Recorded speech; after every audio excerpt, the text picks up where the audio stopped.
핵심을 꿰뚫는 그리스도인이라는 제목으로 같이 은혜를 나누기 원합니다. 제가 이렇게 시립대에서 공부를 할 때였습니다. 철학 석사 과정 이렇게 공부를 했을 때였는데요.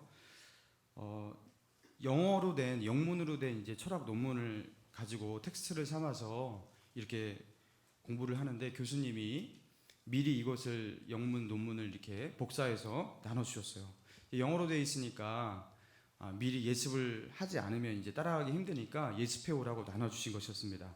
저는 영어를 잘 못하기 때문에 이거를 열심히 영어 사전을 찾아가면서 번역하면서 이 원서를 읽었습니다. 논문을 읽었습니다. 그런데 이렇게 원문을 이렇게 해석하면서 읽어보다 보니까 이 논문에 얼마나 중요한 것이 많은지, 야, 이게 정말 핵심이구나 하면서 줄을 이렇게 그으면서 읽지 않습니까? 여기도 이렇게 줄을 긋고 그 밑에도 줄을 긋고, 여러분 그렇게 줄을 그으면서 이렇게 읽다 보니까 그 논문의 반을 줄을 긋었어요. 그러니까 저에게는 이게 다 중요해 보이는 것입니다. 여러분, 그런데 다 중요하게 보인다라는 것은 반대로 무슨 뜻입니까? 정말 중요한 것을 찾지 못하고 있다라는 것이죠. 그래서 이제 수업 시간이 돼서 이제 그 담당 영미철학 교수님이 들어오셔서 자기가 이렇게 또 다시 이렇게 논문을 똑같은 것을 나눠주셨어요. 거기에 교수님은 줄을 그셨는데 딱 2줄 그셨습니다. 2군데 그어 있었어요. 저는 100줄을 넘게 걷는데 교수님은 2군데 줄을 그셨어요. 왜 이렇게 줄을 소박하게 그셨을까? 여기 중요한 게 얼마나 많은데 하면서 그 논문을 나중에 수업 듣고 이해하고 나니까 정말로 그 거야 할 그곳에 딱 2줄 큰 게 맞았어요. 교수님이 집어낸 그 2줄이 그 논문을 관통하고 있는 핵심적인 그런 문장이 맞았습니다. 그때 알았습니다. 이게 바로 통찰력이라는 것이구나. 핵심을 꿰뚫는 통찰력, 밑줄을 어디에 거야 하는지, 어디에 강조점을 두어야 하는지 그것을 알고 있는 거예요. 여러분, 이게 통찰력이죠. 여러분, 우리의 인생 가운데 수시로 급한 일, 다급한 일, 쫓기는 일, 해야 할 일 등등 마구마구 다가옵니다. 그리고 그 모든 것들이 다 중요해 보입니다. 건강관리 중요합니다. 가정 돌보는 것도 중요하고요. 자녀 교육시키는 것도 중요합니다. 그러면서 재테크하는 것은 또 얼마나 중요합니까? 거기다가 인맥을 놓치지 않고 인맥 관리하는 것도 중요합니다. 교회에서 예배 드리는 것은 말할 수 없이 중요하고요. 그리고 교회에서 봉사하고 내 은사를 따라 맡은 일 여러 가지로 감당하는 것 중요한데, 봉사가 한두 가지가 아니에요. 하는 것마다 다 중요해 보입니다. 중요한 것이 너무나 많습니다. 그래서 우리는 어떻게 하냐면 밑줄을 다 긋는 거예요. 다 중요해 보이니까요. 그래서 모두 다 형광펜으로 진하게 이렇게 칠해서 나중에는요, 우리 인생 가운데 주어지는 모든 과업에다가 다 형광펜으로 떡칠을 해버린 거예요. 그러면 어떻게 됩니까? 모두 다 형광펜으로 칠해진 것은요, 아무것도 칠하지 않은 것과 똑같은 것이죠. 어떠한 강조를 하지 않은 것과 똑같은 것입니다. 왜 이런 일이 벌어지냐? 핵심을 꿰뚫지 못하니까 그런 것이에요. 우리가 왜 그렇게 바쁠까요? 왜 그렇게 부산할까요? 왜 그렇게 쫓기고 산만할까요? 열심히 하지만 왜 불안한 마음은 끊이지 않을까요? 핵심을 꿰뚫지 못해서 그래요. 자기 앞에 다가오는 모든 문제가 모조리 다 중요해 보이고 절박한 문제같이 보이기 때문입니다. 그러니 맨날 쫓기는 삶을 사는데 이상하게 되는 것은 없어 보입니다. 헛발질하는 느낌이 들고요. 변죽을 때리는 듯한 느낌을 지워버릴 수가 없어요. 여러분, 왜 이런 일이 생기냐? 다른 것이 아니에요. 핵심을 꿰뚫는 통찰력이 없기 때문에. 핵심을 꿰뚫는 그 통찰력이 없어서 모두 다 밑줄을 그은 인생, 여러분 어디에다 집중할지 모르고 맥락을 알지 못하는 거예요. 핵심을 꿰뚫는 통찰력 속에서 1년을 살아가는 것은 핵심을 모르고 10년을 살아가는 것보다 훨씬 더 빠르다는 것, 그게 더 낫다라는 것, 우리가 깨달아야 합니다. 더 늦기 전에 인생의 핵심, 더 늦기 전에 신앙의 핵심, 그것을 꿰뚫는 통찰력을 우리가 얻어야 합니다. 핵심을 꿰뚫는 역사, 그것이 바로 저와 여러분 안에 일어나기를 주님의 이름으로 축원합니다. 우리 같이 34절의 말씀, 본문 34절의 말씀을 읽어보겠습니다. 시작. 예수께서 그가 지혜 있게 대답함을 보시고 이르시되 내가 하나님의 나라에서 멀지 않도다 하시니 그 후에 감히 묻는 자가 없더라. 자, 예수님께서 오늘 예수님께 한 가지를 물으러 나온 그 서기관에게 이제 결론적으로 이렇게 말씀하셨어요. 내가 하나님 나라에서 멀지 않도다. 여러분, 이게 긍정적인 칭찬입니까? 부정적인 책망입니까? 예, 칭찬이에요? 책망이에요? 예, 당연히 칭찬입니다. 여러분, 긍정적인 칭찬입니다. 그러니까 한마디로 지금 네가 살아왔던 이 모습, 이 태도, 이 자세를 그대로 하는 거 그거 굉장히 좋다. 너는 하나님 나라에서 멀지 않았구나. 그러니까 너 하나님 나라에서 한참 멀었구나 하면 이건 굉장히 책망인데 아주 가깝구나라는 것은 잘했다라는 거예요. 이 서기관한테 지금 칭찬하고 계신 것입니다. 자, 그렇다면 왜 예수님은 자기에게 질문하며 나와왔던 이 서기관에게 이런 칭찬을 하셨을까? 자, 다른 것이 아니었어요. 자, 서기관이 예수님께 드렸던 그 질문을 우리가 이해하면 그 이유를 알 수 있어요. 자, 28절의 말씀 같이 읽겠습니다. 28절 시작. 서기관 중 한 사람이 그들이 변론하는 것을 듣고 예수께서 잘 대답하신 줄 알고 나와 묻되 모든 계명 중에 첫째가 무엇이니까? 자, 서기관은 질문을 했는데요. 뭔가를 꿰뚫는 질문이었어요. 어떻게 질문했냐면 모든 계명 중에 첫째가 무엇입니까? 자, 모세오경에요. 보면 수백 가지가 넘는 그런 계명들이 있다고요. 하나님의 말씀의 그 양과 그 교훈과 가르침의 그 볼륨이 굉장히 큽니다. 그런데 이 서기관은 자기 직업상 열심히 이 성경을 읽을 수밖에 없지 않습니까? 성경을 필사하는 사람이잖아요. 그러니까 성경을 그렇게 읽으면서 필사하면서 또 율법사가 되어서 율법을 가르치는 어떤 직무를 하면서 이 친구가요, 궁금증이 생긴 거예요. 이렇게 계명이 많은데 이것을 꿰뚫는 어떤 무언가가 있지 않을까? 이 많은 율법 가운데서 가장 중요한 율법이 있지 않을까? 이 많은 율법의 어떤 핵심을 관통하는 율법 위의 율법, 그 율법에 강령이 될 만한 어떤 무언가가 있지 않을까? 여러분, 이런 관심과 의문, 궁금증이 들었던 것이, 그리고 그런 의문 속에서 이 서기관은요, 예수님께 던질 질문을 하나 준비했습니다. 질문이 정리되었어요. 그게 무엇이냐면 이 모든 계명 중에 첫째가 무엇입니까?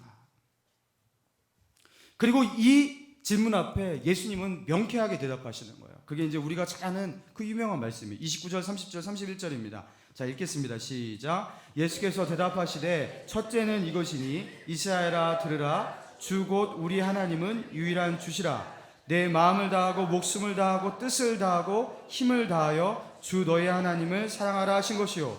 둘째는 이것이니 내 이웃을 내 자신과 같이 사랑하라 하신 것이라. 이보다 더 큰 계명이 없느니라.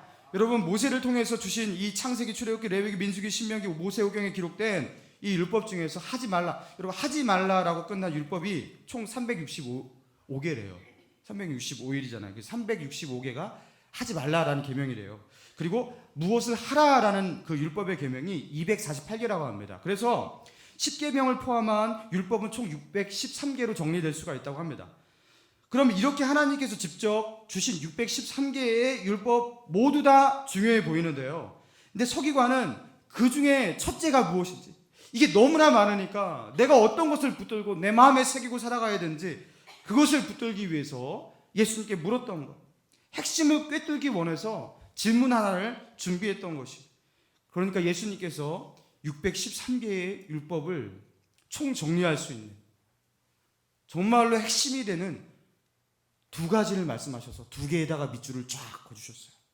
첫째는 이것이니 이스라엘아 들으라. 그리고 둘째는 이것이니 하면서 이웃을 사랑하라. 여러분, 우리가 알고 있는 그 유명한 이 말씀이 바로 이 서기관의 질문을 통해서 나온 거예요. 아까 제가 언급했던 그 영미철학 교수님 같이 그 방대한 분량의 논문에서 통찰력이 있는 사람은 쫙 줄을 긋잖아요. 예수님은 하나님의 말씀의 통찰력을 누구보다 가지고 계신 분이니까 밑줄 그어주신 것입니다. 여러분, 이거 아무한테나 그어주는 게 아니거든요. 여러분, 이거 누구한테 밑줄 그어주는 것입니까? 이스라엘의 서기관들은요, 수천 명이었을 것이에요.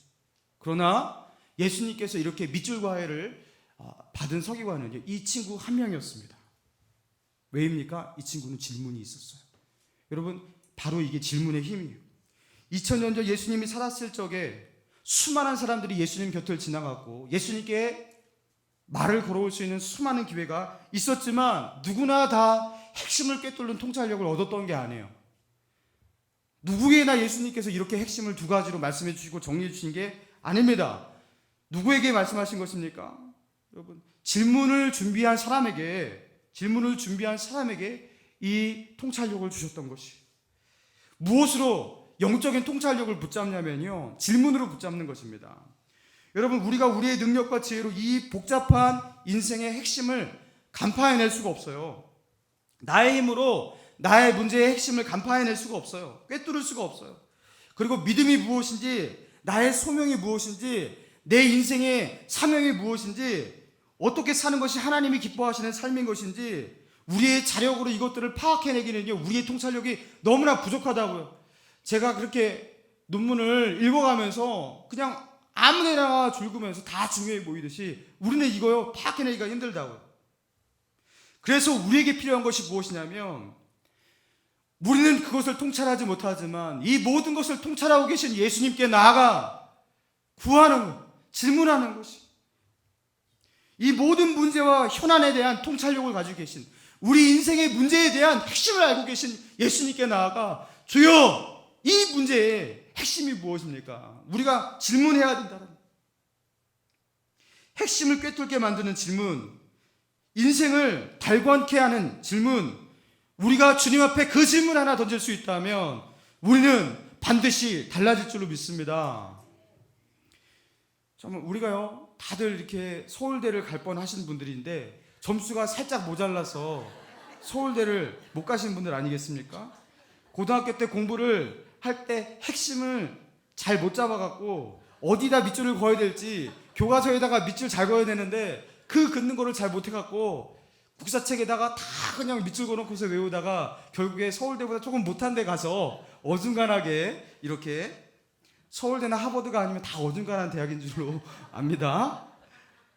여러분, 우리가 이렇게 핵심을 놓쳐서 이렇게 약간 어중간하게 된 부분이 있는데, 우리가 인생의 핵심, 믿음의 핵심마저 놓쳐서 신앙까지 어중간해져서는 안 됩니다. 그래서 오늘 이 본문의 서기관의 모습을 보여줬던 것 같아요. 이 서기관과 같이 주님께 무언가를 가지고 나아가야 돼요. 질문을 가지고 나아가야 돼요. 주님, 나에게는 더 이상 시간이 없습니다. 나의 인생 더 이상 변죽을 울리는 인생 되기 싫습니다. 나에게 핵심을 가르쳐 주시옵소서. 그렇게 간구하면서 하나님께 질문하며 나가야 합니다. 제가 이렇게 이 청년들을 대상으로 이렇게 신방을 하면서 제가 1대1 신방을 참 많이 해요. 그런데 이렇게 1대1로 만나주면서 이렇게 보통 한 2시간, 뭐 3시간 이렇게 만나거든요. 근데 이 만남 속에서 이 신방이 똑같은 효력을 발휘하는 게 아니라는 것을 제가 경험상, 임상적으로 알게 되었습니다. 어떤 친구는, 어떤 청년은 신방하고 난 뒤에 신앙의 변화가 보이는 친구가 있어요. 그냥 점핑을 해요. 그래서 하지 않던 기도를 갑자기 하기 시작하고요. 예배를 드리는 모습이 달라지기 시작하고요. 그 열정이 없는 친구가 이렇게 간절함과 열정이 생기기도 하고요. 그리고 자기의 변화를 고백하면서 저에게 간증으로 피드백을 이렇게 줘요. 카톡이나 이렇게 문자로. 그런데 또 어떤 청년은 제가 이렇게 신방을 하고 나서도 늘 살아왔던 그 침체한 모습으로 일관성 있게 침체함으로 나아가는 청년이 있어요. 쭉 살던 대로 사는 청년이 있어요. 그럼 왜 이게 다를까? 신방의 효과를 가르는 그 차이가 무엇일까? 제가 이렇게 보니까요, 달라지는 아이들은 공통점이 있습니다. 무엇이냐면 질문이 달라요. 그러니까 이제 보통 이렇게 질문하지 않습니까? 참 예의 바르게, 다들 이렇게 예의 바르게 질문해. 목사님 많이 바쁘시죠? 목사님 건강하신 거예요? 뭐 애들은 잘 크고 있죠? 날씨가 너무 춥죠? 여러분, 이거 다 쓸데없는 질문입니다. 이거는 다 이렇게 본론으로 들어가기 위한 도입이에요. 여러분, 이런 질문이 나쁘다는 게 아니라 여러분 이런 질문을 했으면 이제 본질적인 질문으로 들어가야 되는 거 아닙니까? 그래, 이제 우리 신앙에 대해서 나눠보자 하면서 너 요새 어떻게 신앙생활 하고 있니? 너의 문제가 무엇이니? 왜 하나님께 왜 그런 생각을 하고 있니? 여러분 이렇게 본질적인 문제를 들어가서 거기서 뭔가 문제가 해결돼야 되는데 질문이 없어요. 본질적인 신앙의 문제 가운데 들어갔을 때는 질문이 없어요.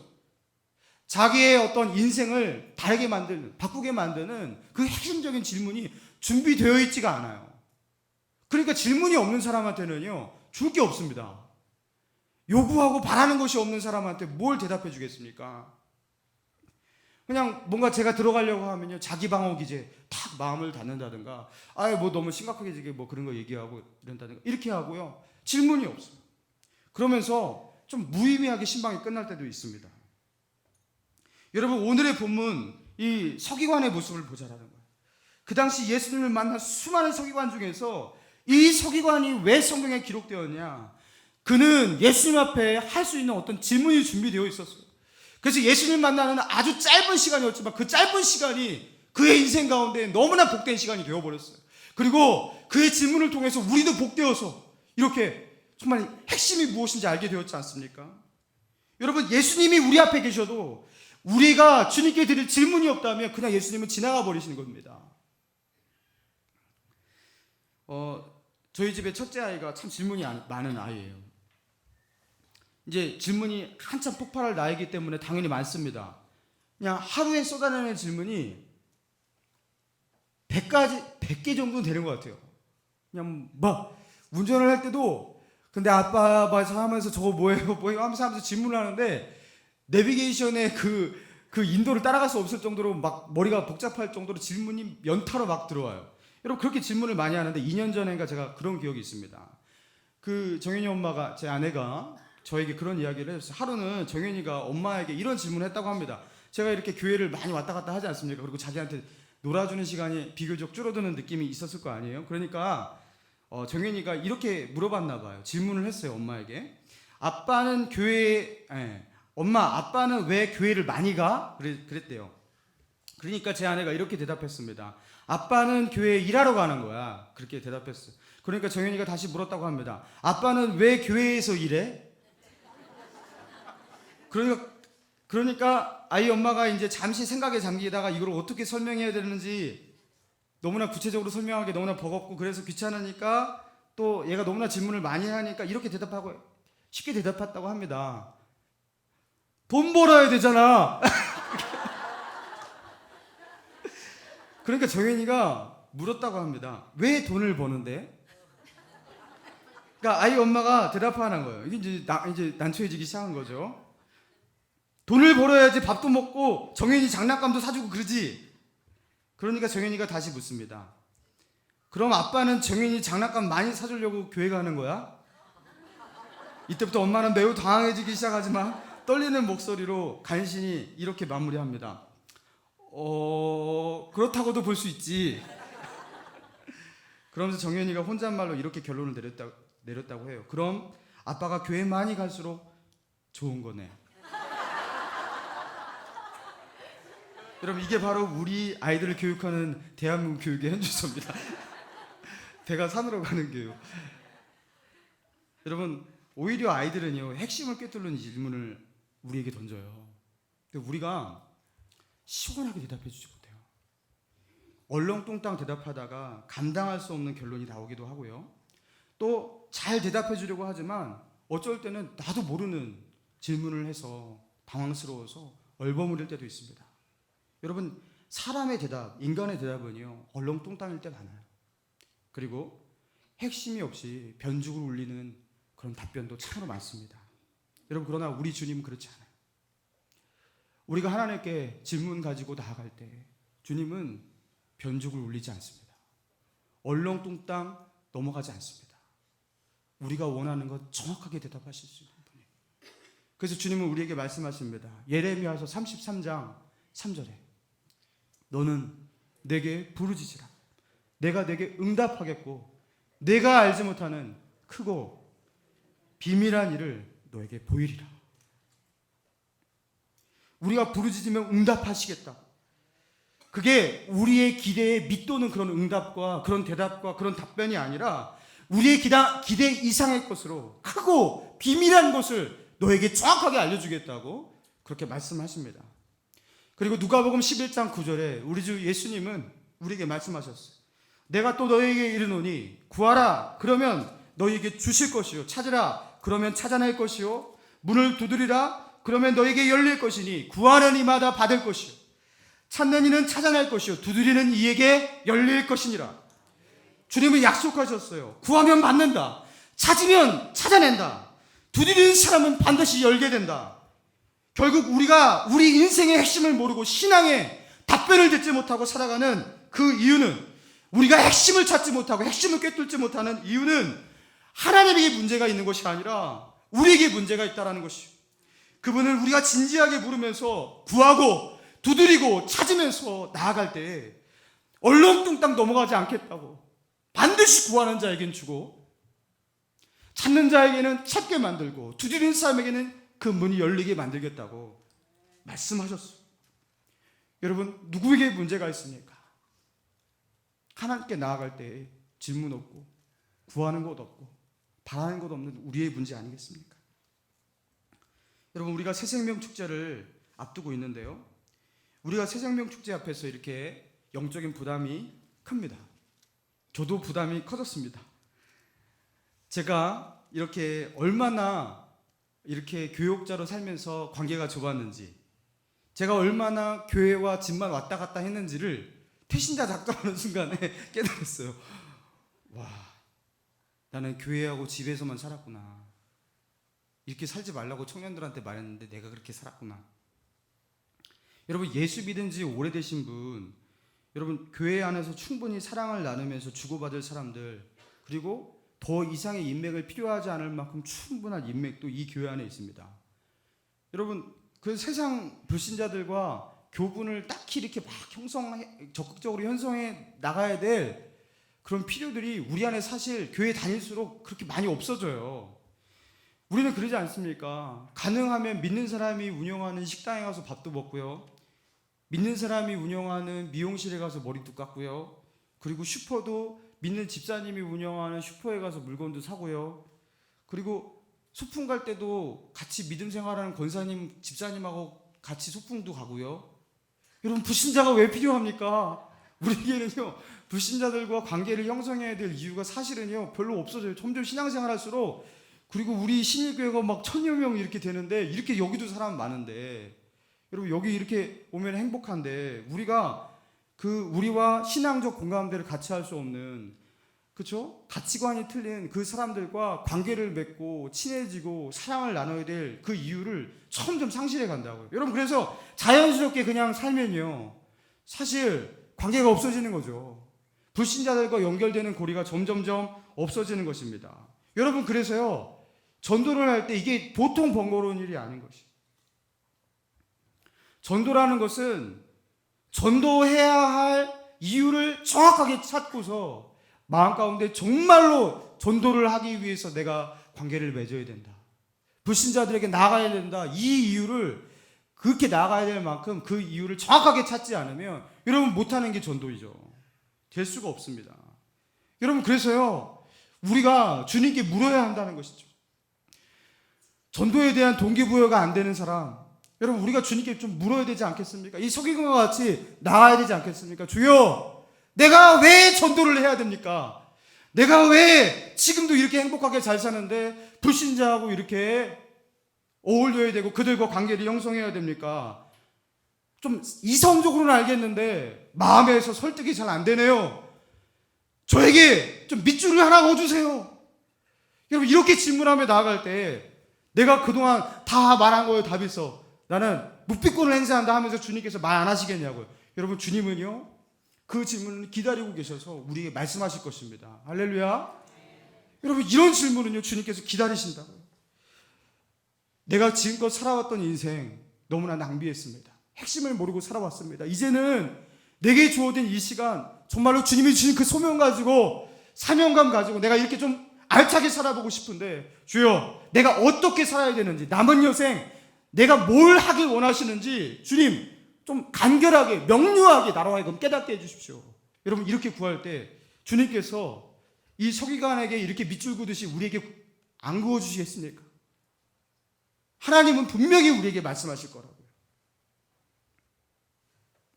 그래서 우리로 하여금 핵심을 꿰뚫는 통찰력 생기게 하실 것입니다. 우리가 남은 인생 뭐에 힘써야 할지, 무엇이 가장 중요한 것인지, 그리고 내가 너에게 준 그 많은 명령 가운데서 특별히 붙잡고 살아야 될 것이 무엇인지 여러분 하나님은 우리에게 깨닫게 해주실 것이. 사랑하는 여러분, 주님은 기다리고 계십니다. 모든 답을 가지고 있는 나에게 왜 묻지 않냐고, 왜 구하지 않냐고, 모든 해답, 모든 핵심을 알려주기 원하는 나에게 왜 그 해답, 그 핵심을 구하지 않냐고. 한 번밖에 살 수 없는 인생, 다시 복습해서 제대로 사는 것이 불가능한 한 번뿐인 단회적 인생을 살아가고 있는 우리들입니다. 한 번밖에 없는 인생이기에 실패해서는 안 돼요. 핵심이 무엇인지 물으러 주님께 나아가야 합니다. 주님께 나아갑시다. 그래서 핵심을 꿰뚫는, 낭비가 없는, 변죽 울리지 않는 아주 명쾌한 인생 살아가는 저와 여러분 되기를 주님의 이름으로 축원합니다. 이 시간 주신 말씀 생각하면서 같이 결단하며 기도했으면 좋겠습니다.